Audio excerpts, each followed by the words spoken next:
วัสดีครับพบพ่อกับชานชวนชิมอีกแล้วครับพี่น้องมื้อนี้มากับข้าวแซ่บๆจวดให้เก่าพี่น้องเอ้ยเมนูมักเมนูจวดแต่ว่าต้องขอออกตัวน้อยหนึ่งเด้อพี่น้องเด้อเลิกงานแล้วมื้อนี้ลอยไปเก็บผักหนามพี่น้องฤดูกาลผักหนามของเกาหลีมาแล้วพี่น้องส่วนสิมาเฮ็ดไก่ต้มมาเฮ็ดน้ำจิ้มมาเฮ็ดน้ำซุปส่วนสิได้กินตอนนี้ก็โอ้5 ทุ่ม 4 นาทีพี่น้องเบิดบ่เบิดจังไดก็ไปนำกันพี่น้องคันเบิดก็คือเบิดบ่เบิดก็ขอโทษขออภัยเด้อพี่น้องเด้อข้าวมันไก่น้ำจิ้มแซ่บๆเครื่องเคียงหลายๆนี่เลยน้ำซุปโครงไก่พี่น้องมาพี่น้องมาเด้อพี่น้องแซ่บๆกันไปลุยกันเลยอุ้ยไก่ต้มอย่าชิ้นใหญ่ๆน้ำจิ้มราดเข้าไปเครื่องเคียงกับขิงกระเทียมพริก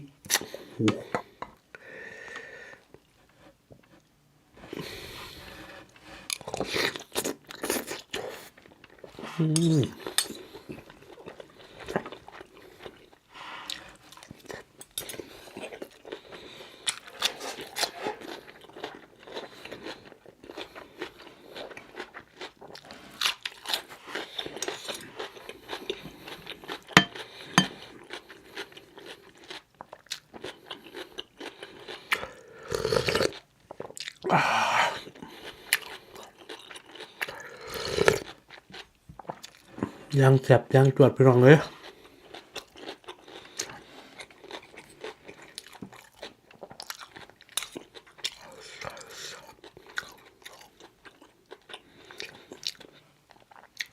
คำใหญ่พี่น้อง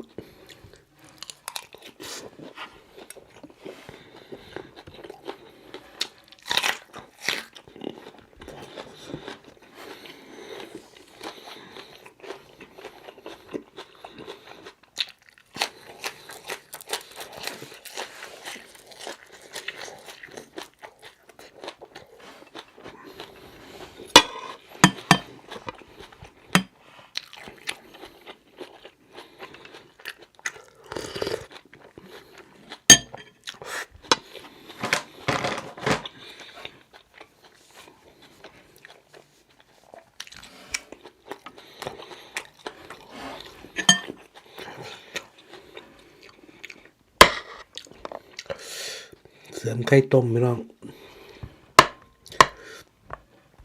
มีตับพร้อมราดน้ำจิ้มเข้าไป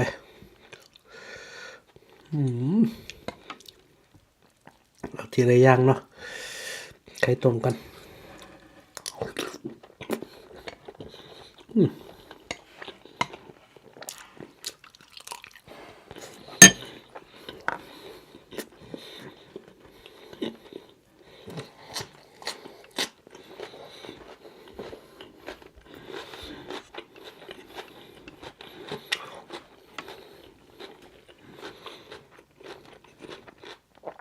น้ำจิ้มยังจับเลยพี่น้องเลย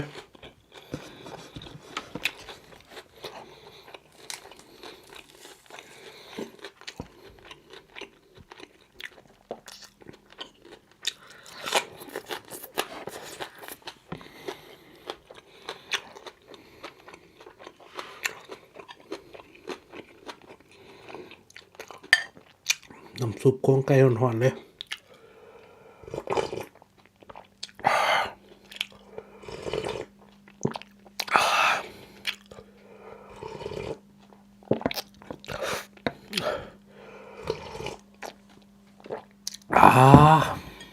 ลงคอดีครับ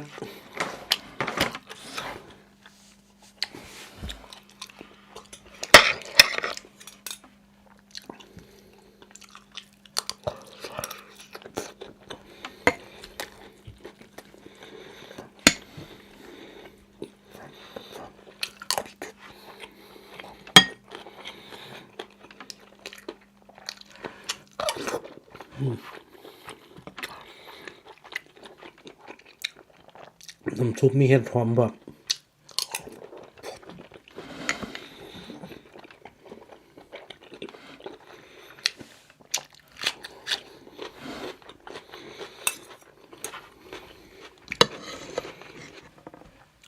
ขิง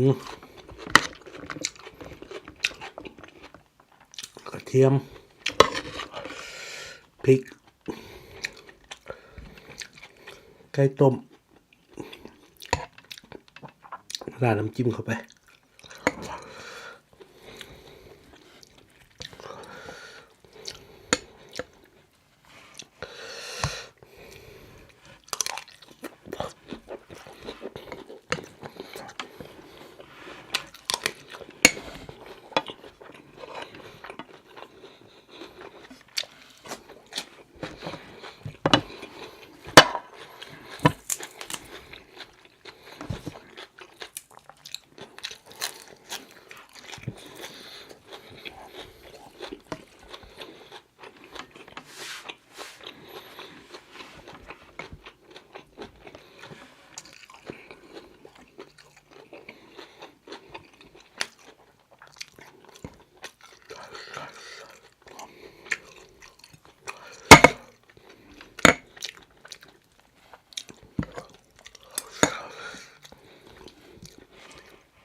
แบบเป็นน่องบ่ทันได้สับตรงนี้แล้วพี่น้องเด้อ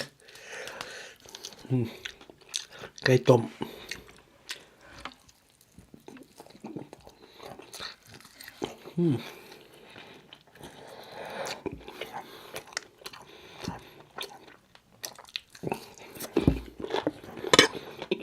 น้ำจิ้มยังเด็ด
ตับไก่พี่น้อง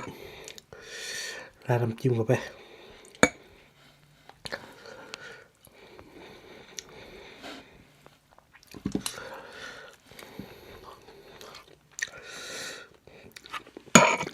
ตับไก่กับน้ำจิ้มของมันไก่แซ่บๆ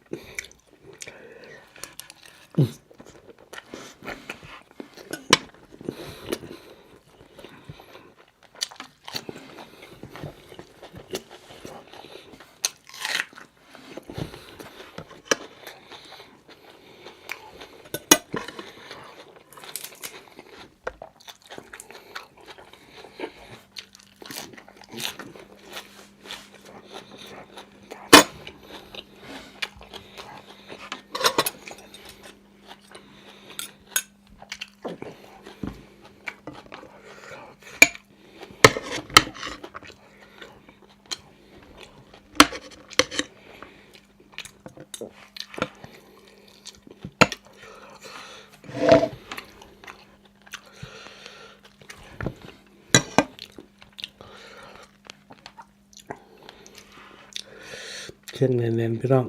น้ำจิ้มพริกกระเทียมขิง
เอาพี่น้องจังได๋ก็ขอโทษขออภัยเด้อพี่น้องเด้อมื้อนี้มาดึกเกินไปพี่น้อง